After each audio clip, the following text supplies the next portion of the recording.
Sometime later, God tested Abraham. He said to him, "Abraham." "Here I am," he replied. Then God said, "Take your son, your only son whom you love, Isaac, and go to the region of Moriah. Sacrifice him there as a burnt offering on a mountain I will show you." Abraham took the wood for the burnt offering and placed it on his son Isaac, and he himself carried the fire and the knife. As the two of them went on together, Isaac spoke up and said to his father Abraham, "Father." "Yes, my son," Abraham replied. "The fire and the wood are here," Isaac said, "but where is the lamb for the burnt offering?" Abraham answered, "God himself will provide the lamb for the burnt offering, my son." And the two of them went on together. When they reached the place God had told him about, Abraham built an altar there and arranged the wood on it. He bound his son Isaac and laid him on the altar on top of the wood. Then he reached out his hand and took the knife to slay his son, but the angel of the Lord called out to him from heaven, "Abraham, Abraham." "Here I am," he replied. "Do not lay a hand on the boy," he said. "Do not do anything to him. Now I know that you fear God, because you have not withheld from me your son, your only son." Abraham looked up, and there in the thicket he saw a ram caught by its horns. He went over and took the ram and sacrificed it as a burnt offering instead of his son. So Abraham called that place, "The Lord will provide." It is a thing to call a place, "The Lord will provide." It is a thing to name where you live provision, to name the place you call home, "The Lord will provide." To take your tired hand and turn the knob of that front door marked "Provide" and step right into the widening vista of Advent and find that the literal translation of "to provide" means to see. God always sees, and he will always see to it. That is all that ever matters. God always sees, and he will always see to the matter. Your legs may be weary, and your heart may be heavy, and your questions may be many, but whatever you are facing, it is always named Mount Moriah. The Lord will appear. The Lord sees, and he will see to it, and he will be seen. The act of God seeing means God acts. God's observing means he always serves. This is the thing.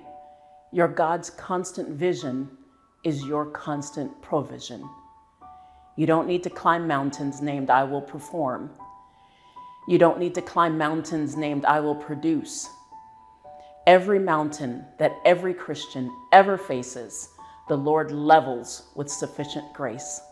The Lord will provide. This is what Abraham knows. You can see it in the way he obeys unafraid and unquestioningly, the way he walks unhurried and unworried, the way he lives. Worry is belief gone wrong because you don't believe that God will get it right. Peace is belief that exhales because you believe that God's provision is everywhere, like air. In the thin air of Advent, you may not even know how to say it out loud. "I thought it would be easier." And your God comes near, "I will provide the way." You may not even know who to tell, "I thought it would be different." And your God draws close, "I will provide grace for the gaps." You may not even know how to find the words for it. "I thought I would be more." And your God reaches out, "I will provide me." God gives God. That is the gift God always ultimately gives, because nothing is greater and we have no greater need. God gives God. God gives God, and we only need to slow long enough to unwrap the greatest gift with our time. Time in his word, time in his presence, time at his feet. In this moment, in this middle of midwinter, in the dark of your very thickest thicket, there's the rough bark of the tree. And there you can feel it, the whitened wool of your willing lamb.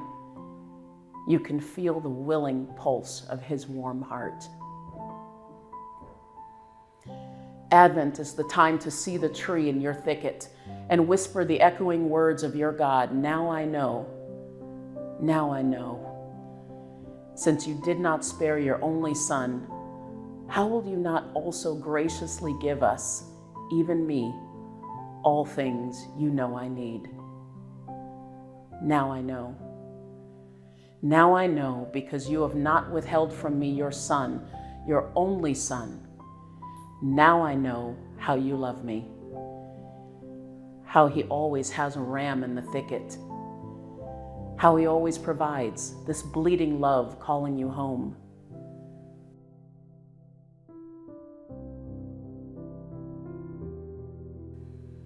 Write down 10 different ways God has provided for you today, gift upon gift.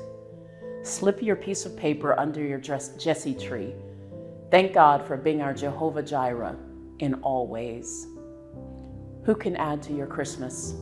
The perfect motive is that God so loved the world.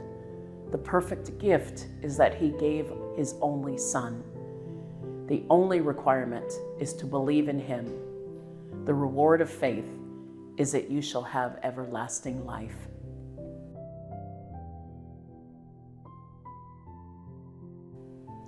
When do you feel the pressure to perform, to produce? Name the ways God has provided grace for the gaps in your life, and take a moment to thank God for the ultimate gift of salvation.